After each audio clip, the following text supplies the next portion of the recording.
lot of people are asking me recently, why do I bonsai?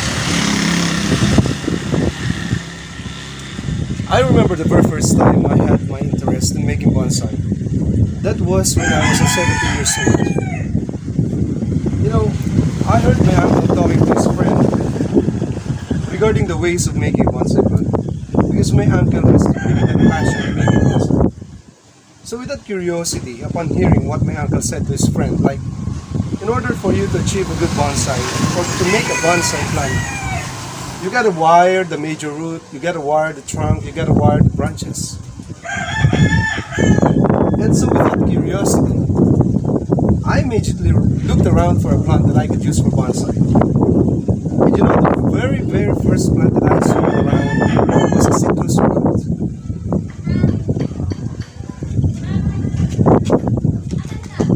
So what I did with the citrus plant is, I uprooted it. I looked for a copper wire and I tied the major root all the way to the trunk, all the way to the branches. And after doing so, I planted the citrus plant that I saw. So that was the very first time I tried making bonsai.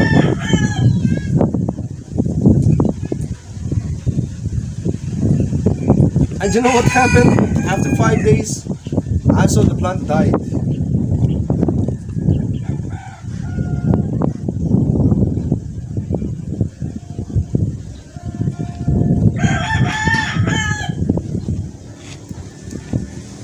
And with that question in mind, why the plant died, since I followed the instruction my uncle told his friend about making a bonsai, I really had it in mind to question why the plant died.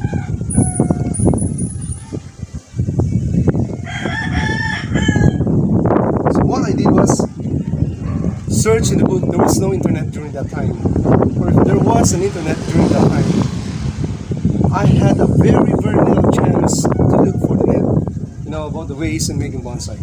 So with all this curiosity, I again uprooted the plant, which I wired from the major root all the way to the trunk, all the way to the branches. Everything is black and dry. It's a total dead plant.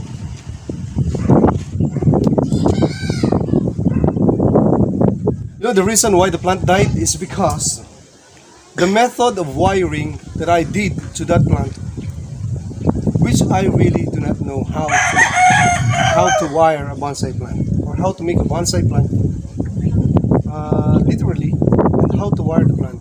I'm going to set an example to what I did to that plant before. I took the citrus plant and then I took a wire.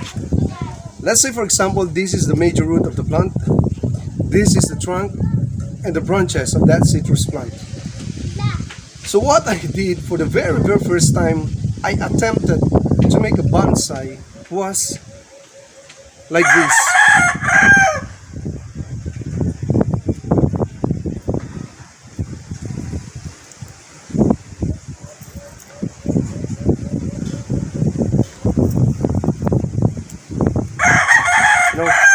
I wired the plant from the major root all the way to the trunk, all the way to the branches, in a spiral way, very similar to what I'm doing right now.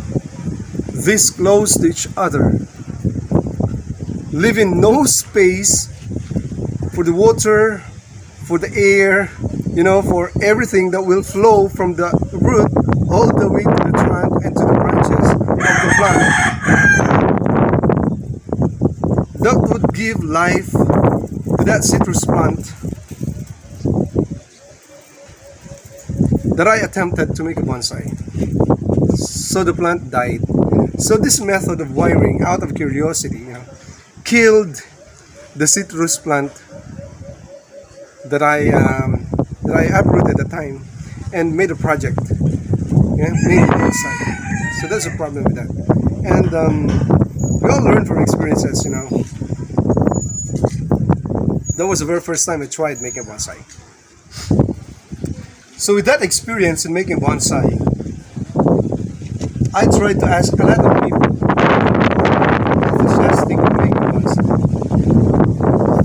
And then,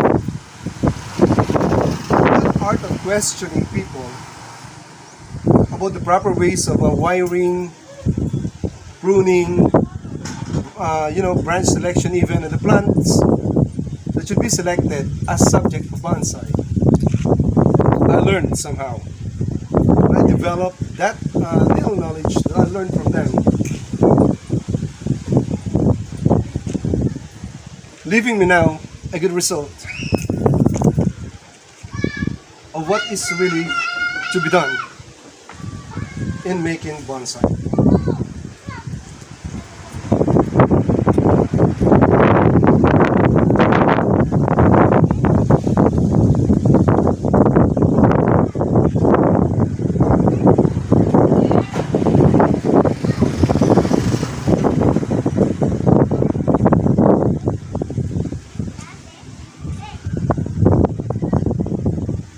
Now back to the question, why I do bonsai? That's what my friends are asking me always. Why bonsai? There are a lot of things, or a lot of things to be done aside from making bonsai. There are a lot of reasons why people make bonsai. As their pastime, others a hobby, a passion, out of curiosity, wanting to have a beautiful plant, a bonsai plant. Others for business reason. When you make good bonsai and you sell it, when you sell it, you earn from it. You're profit.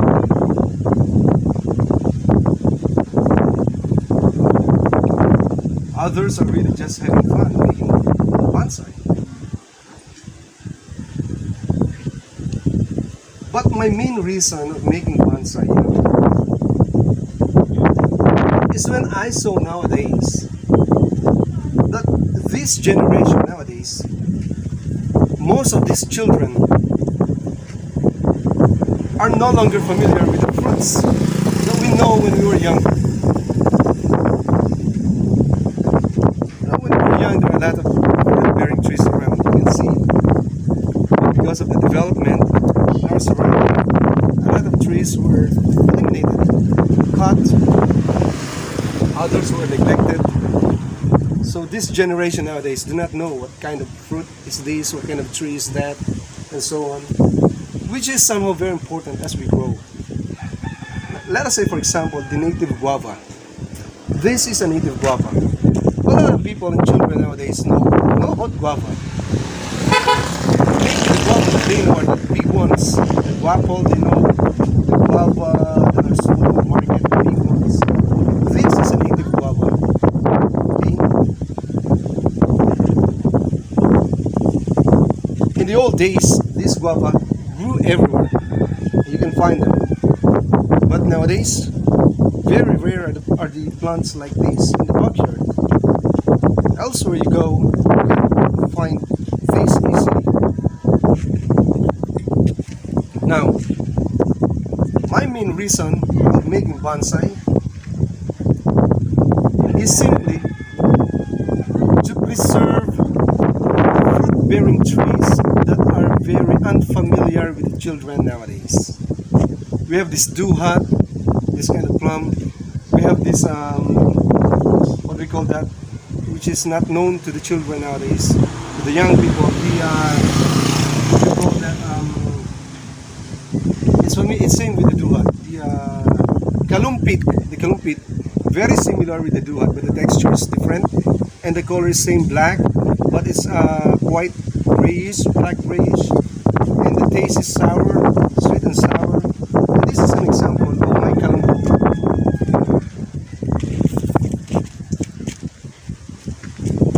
This one is a kalumpit tree plant. Well, actually, it's not yet a bonsai, but I'm training it. Well, I'm gonna propagate this tree, this kalumpit tree, by the method of air layering this one. Okay, not yet, not this time yet.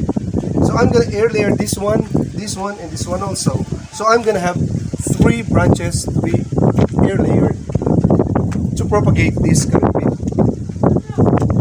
Another one, with my passion of fruit-bearing trees. This is what we call Siniguelas. It is Siniguelas in Thailand. I don't know. Others call it libas. You know, the local term is libas. As you can see, it's bearing fruits. It has a very good old trunk. Okay, thick and old. A lot of fruits in here. I have this star fruit, so I'm training this star fruit yet. Speaking of a star fruit, I have here another star fruit, which I am training as a bonsai. Have a closer look at this one. This star fruit has been giving me a lot of fruits months ago.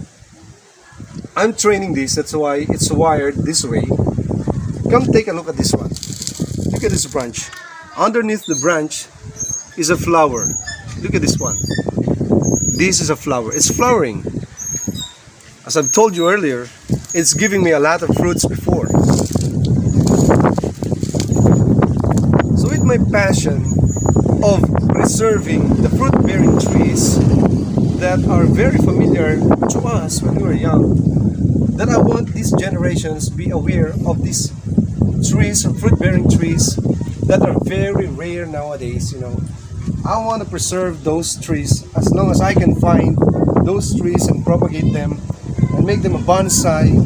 I will keep on doing bonsai plants using those materials with that intention, with that purpose.